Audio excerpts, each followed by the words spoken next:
सतकाल का हर हर महादेव। और कल गंगा स्नान करने के बाद, संगम स्नान करने के बाद, गर्मी बहुत है यहाँ पर भैया। पहले तो मैं ये बता दूँ, मुझे नहीं पता ठंड वंड लोग कहाँ से बता रहे हैं, कैसे बता रहे हैं। ऑब्वियसली जो लोग बाहर हैं, खुले में हैं, उनको बहुत ठंड लग रही होगी। और थकान देखो मेरे फेस पे। तो क्योंकि मुझे कम से कम 2-2.5 महीने से, तो इवन अघोरा काली माँ की स्थापना के बाद से तो मुझे बिल्कुल भी रेस्ट नहीं मिल पा रहा। तो गर्मी बहुत ज़्यादा है यहाँ पर। पता नहीं जो लोग बाहर हैं, खुले में हैं, शायद उनको ठंड है। मैंने सुना कि ठंड वगैरह बता रहे हैं। मैं तो जिस दिन आई थी उसी दिन से पंखा चला के सो रही हूँ। मैं तो रात से ही पंखा चला के सो रही हूँ। जिस दिन हमारी ट्रेन बहुत लेट हो गई थी, फर्स्ट डे व्लॉग में आपको मैंने दिखाई दिया है। तो गर्मी है यहाँ पर। और मैंने वुलन भी आज इसलिए पहना है क्योंकि मुझे जाना है विंध्याचल मैया के यहाँ। मुझे वहाँ नहीं पता कि वहाँ पर क्यों, कितनी गर्मी होगी, कितनी ठंड होगी। तो मैंने पहन लिया है वुलन, बट मैंने कोई कोट वोट लिया नहीं है। एक शॉल ले ली है बस साथ में। बट आपने देखा है मेरे कल के ब्लॉग में, जब मैं कुंभ में थी प्रयागराज में, तो मैंने कुछ भी कैरी नहीं किया था। नॉर्मल मैं चोले में ही थी क्योंकि बहुत बहुत ज़्यादा गर्मी है, बहुत ज़्यादा गर्मी है। तो अब हम लोग जा रहे हैं विंध्याचल मैया, विंध्यवासिनी मैया के दर्शन करने के लिए। और यहाँ पर अभिनय ने मेरी बहुत हेल्प की। अगर अभिनय नहीं होता तो मैं कुंभ के दर्शन नहीं कर पाती। वो छोटी छोटी जगहों पर मेरे साथ रहा, और साथ में आशा की वजह से बहुत अच्छा स्नान हुआ। उसने पूरी जो है यहाँ पर इंतज़ाम करवा के रखा हुआ था। बहुत वीआईपी ट्रीटमेंट में हमारा स्नान हुआ। अगर क्योंकि जिस टाइम मैं संगम पहुंची थी, तो उसी टाइम से तो स्नान के लिए बोट वगैरह चल ही नहीं रही थी। बट हमारे यहाँ के जो प्रशासन है उसने बहुत मदद की, और खुद साथ जा करके उन्होंने हमारा स्नान कराया। तो स्नान बहुत अच्छे से हो गया। Thank you Asha, thank you Parminder, सब आपकी हेल्प से ही हुआ बेटा। और थैंक यू अभिनय मेरे बच्चा, आपकी वजह से बेटा बहुत अच्छे से गुरुओं के, तीनों गुरुओं के दर्शन हो गए। जो 1.25 लाख रुद्राक्ष वाले गुरुजी हैं, मैं उनको भी गुरुजी बोलती हूँ, बट मेरी उनसे दीक्षा नहीं हुई है। लेकिन अपने से बड़ों को हमेशा गुरुजी ही बोलना चाहिए। जो जिस मेरा कहने का मतलब है कि अगर आपको लगता है, जैसे अब मैं उनको महाराज जी बोलती हूँ, बट मुझे लगता है कि नहीं, उनको रिगार्ड देना बहुत ज़रूरी है। तो मैं उनको इस बार पता नहीं क्यों अपने आप ही मुंह से उनके लिए गुरुजी निकला। और मैं अपने से बड़ों को गुरुजी कहती भी हूँ, लेकिन इस बात का ये कतई मतलब नहीं है कि लोग ये समझे कि जैसे पहले एक बार हुआ था, मैंने किसी को गुरु बोला था और वो चीज़ मेरे ऊपर थोप दी गई थी। ऐसा कुछ नहीं है। अपने से बड़ों को मैं हमेशा गुरुजी बोलती हूँ। तो मैं 1.25 लाख रुद्राक्ष वाले गुरुजी के भी दर्शन किए। मेरे जो बचपन से गुरुजी हैं हनुमान गिरी जी के, उनके भी दर्शन किए। अघोरी गुरु जी मणिकंदन जी हैं, उनके भी दर्शन किए। और उसके बाद संगम स्नान करके हम लोग रात को आ गए थे, जब मैंने ब्लॉग का एंड किया। अब हम जा रहे हैं विंध्याचल मैया, विंध्यवासिनी मैया के दर्शन करने के लिए। बट हम बहुत लेट हो चुके हैं, 2 बज चुके हैं, क्योंकि अभिनय ने गाड़ी का इंतज़ाम किया है और मैं गाड़ी से ही जा रही हूँ। तो गाड़ी लेने के लिए उनके घर गए हैं अभी। और बिश्नोई साहब गए हैं, क्योंकि अभिनय के पास ड्राइवर नहीं था, और ड्राइवर की मुझे ज़रूरत भी नहीं थी। क्योंकि अगर कोई ड्राइवर होता भी तो मेरे साथ जो भी होते हैं वो ड्राइवर से गाड़ी चलवाते भी नहीं है। वो ड्राइवर को पीछे बिठा के वीआईपी ट्रीटमेंट दे देते हैं और खुद जो है गाड़ी ड्राइव करते हैं। मुझे नहीं पता, शायद सिक्योरिटी पर्पज़ की वजह से या जो भी है, क्योंकि मुझे लेके मेरी फैमिली, मेरे बच्चे, मेरे जो महामाई की संगत है बहुत ज़्यादा पॉसेसिव है, तो मेरा बहुत ध्यान रखती है। तो अभी बिश्नोई साहब जो हैं वो गाड़ी लेने के लिए गए हैं अभिनय के यहाँ पर। और उसके बाद जो है हम लोग निकलेंगे विंध्याचल मैया के दर्शन के लिए। पता नहीं मुझे कितना टाइम लगेगा, क्योंकि सारी पब्लिक वहाँ दर्शन के लिए जा रही है। मुझे बनारस भी जाना था, बट पॉसिबिलिटीज़ नहीं है, क्योंकि रांची जाना है स्थापना में। एज ए चीफ गेस्ट मुझे इन्वाइट किया गया है। देखते हैं। 1.25 लाख रुद्राक्ष वाले जो महाराज जी हैं, गुरु जी हैं, उन्होंने तो मुझे स्पेशली डांट के बोला है कि रांची जाओ, स्थापना करो, उसके बाद वापस टिकट कराओ और शाही स्नान के लिए वापस आओ। बट बड़े जो हैं महात्मा, संत पुरुष, उनकी बातों को टाला तो नहीं जाता। लेकिन मैंने उनको बोला है कि मैं कोशिश करूँगी गुरुजी आने की, क्योंकि अब पॉसिबल नहीं है, क्योंकि दरबार को, मंदिर को बिल्कुल भी टाइम नहीं दे पा रही हूँ। और सीधा मैंने एक ही बात बोली उनको कि गुरुजी घर वाला घर से निकाल देगा, क्योंकि बहुत टाइम से मैं बाहर ही हूँ। मैं मंदिर को टाइम नहीं दे पा रही बिल्कुल भी। और सच बताऊँ तो देखो, कोई भी चीज़ आराम फ्री में नहीं होती, बहुत ज़्यादा खर्चा लगता है। और पतिदेव बेचारे मेरा खर्चा उठाते उठाते कंगाली हो जाएंगे किसी दिन, मुझे ऐसा लग रहा है।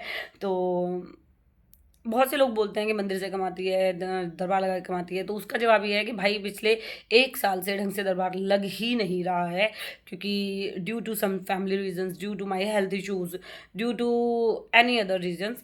तो भाई वो 1 साल से जो मंदिर का भी खर्चा चल रहा है, मेरे भी खर्चे, मेरा घूमना तो वैसे ही बरकरार है। लोग मुझसे पूछते थे कि भैया बड़ी हाजिरियाँ भरती है, बड़ी इधर उधर जाती है, खर्चा कहाँ से आता है? तो वो तो सब तो यूं का यूं बरकरार है, फिर कहाँ खर्चा कहाँ से आ रहा है? ठीक है, तो तुम लोग जैसे हो के मुंह के ऊपर थू थू और थू, क्योंकि अब मेरे को प्यार व्यार से बोलना मैंने बिल्कुल ही बंद कर दिया। अब तो सीधा तुम्हारी डैश और तुम्हारी डैश, ठीक है? 2-4 गालियाँ बढ़िया बढ़िया सीख लूँगी मैं अब, मुझे कोई फ़र्क पड़ता नहीं है।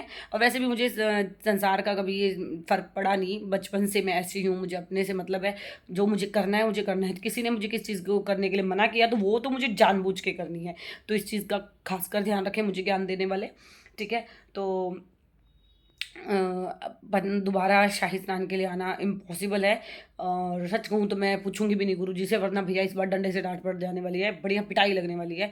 पर अब ये भी डर लग रहा है कि महाराज जी को कैसे संभालूंगी, क्योंकि संतों के सामने ज़्यादा बोलना मैंने कभी सीखा नहीं है, बस हाँ में हाँ मिलाना मैंने सीखा है। तो बट आई नो वो समझ जाएंगे इस चीज़ को, कोशिश करूँगी घर जा कर के बात करने की, बट नहीं करूँ तो ज़्यादा अच्छा है। एक और प्रॉब्लम है कि शाही स्नान के टाइम पे आप जब कुंभ आओगे तो अंदर आने के लिए आपको कोई कन्वींस नहीं मिलेगा, आपको बहुत बहुत लंबा पैदल चलना पड़ेगा, क्योंकि कल मैंने देखा है, कल तो स्नान नहीं था लेकिन अभिनय था मेरे साथ, तो ई रिक्शा वगैरह, ऑटोज़ वगैरह, स्कूटी वगैरह सब अरेंज हो गई थी, तो हो गया। लेकिन उसके बावजूद मैं आपको बता दूँ 30 किलोमीटर का जो राउंड है वो हमने ई रिक्शा से लगाया है, और अगर उस हिसाब से मुझे पैदल चलना पड़ता तो ना तो मेरे गुरुओं के दर्शन हो पाते और ना ही मेरा संगम स्नान हो पाता। Thank you thank you thank you Abhinav, thank you Abhinav, Abhinay है नाम शायद आपका बेटा, थैंक यू। अब उन लोगों के लिए खास करके जो लोग बोलते हैं कि अब ये माँ का खास हो गया, अभी ये माँ का खास हो गया, इसने माँ को अपने शीशे में उतार लिया, तो बेटा गुरुओं को शीशे में उतारने के लिए ना खुद जलना पड़ता है। दिन भर वो मेरे साथ पैदल घूमा है, उसकी मम्मी मेरे साथ पैदल घूमी है, तब जाके उसको थोड़ा सा गुरु का सानिध्य मिला होगा, तब जा करके उसको मेरे गुरुओं के दर्शन हुए होंगे, तब जा करके उसको थोड़ा सा प्यार से बात करने को मिला होगा। लेकिन जो लोग ये सोचते हैं कि जा करके 2 मिनट और बस चिकनी चुपड़ी बातें करने से गुरुओं का सानिध्य मिल जाता है, ऐसा कुछ नहीं होता, ठीक है? आई थिंक हमारी गाड़ी आ गई है, देखती हूँ गाड़ी आ गई, तो गाड़ी आ गई है, बस हम निकलते हैं, बहुत लेट हो गए, पता नहीं माँ दर्शन देगी नहीं देगी। चलिए मिलते हैं रास्ते में, दिखाते हैं। हम जा रहे हैं और रूम क्लीनिंग के लिए देके चले जाएंगे। अभी नहीं भी नहीं चाहिए, शायद बच्चे को मिलना है मुझसे और रास्ते में उसे ड्रॉप करना है, इस वजह से।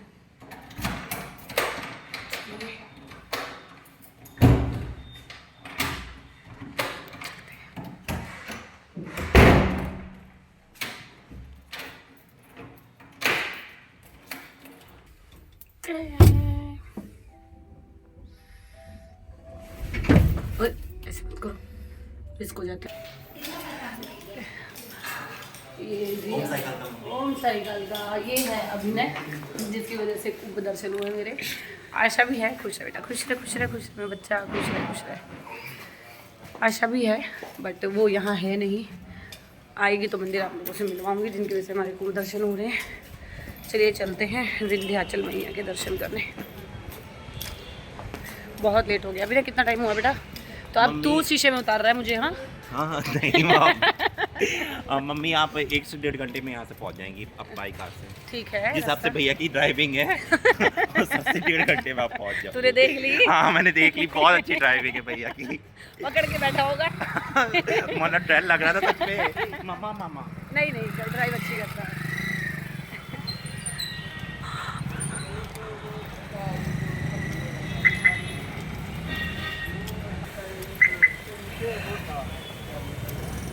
Thank you Babu, thank you. Purse पीछे रख दो क्या? हाँ पीछे उसमें मेरा चश्मा होगा, दियो। हाँ आगे जाइए चश्मा देना निकाल के। चल बैठ अंदर बैठ। अरे कुछ दे दे माँ, जब ये लो बैठ। चश्मा है माँ। ये गाड़ी में कपूर की खुशबू किसने की है? हैं? वो कुछ डाला होगा वो ये ओके। क्यों आपको एलर्जी है क्या माँ? नहीं, मुझे लगा पता लगे गाड़ी में कोई और ही खुशबू हो, कपूर का पर मार के भेजा हो। ना ना माँ, करते हैं ना मेरे बच्चे ऐसे आरती उरती करके भेजते हैं। हाँ अब ठीक है, चलो बाबू चलते हैं मैया के दर्शन के लिए। अभिनय को हमें रास्ते में ड्रॉप करना है। अभिनय का मन था हमारे साथ जाने का, लेकिन मैं नहीं लेके जा रही हूँ उसे, मैं खुद जा रही हूँ। चलिए मिलते हैं आपको रास्ते में, जैसे जैसे रास्ता रहेगा। मेले भी नया है, आप लोगों को भी दिखाते हैं। ओम साइकिल का बोल। ओम साइकिल का मम्मी। अभिनय ने मुझे पूरा शीशे में उतार लिया है।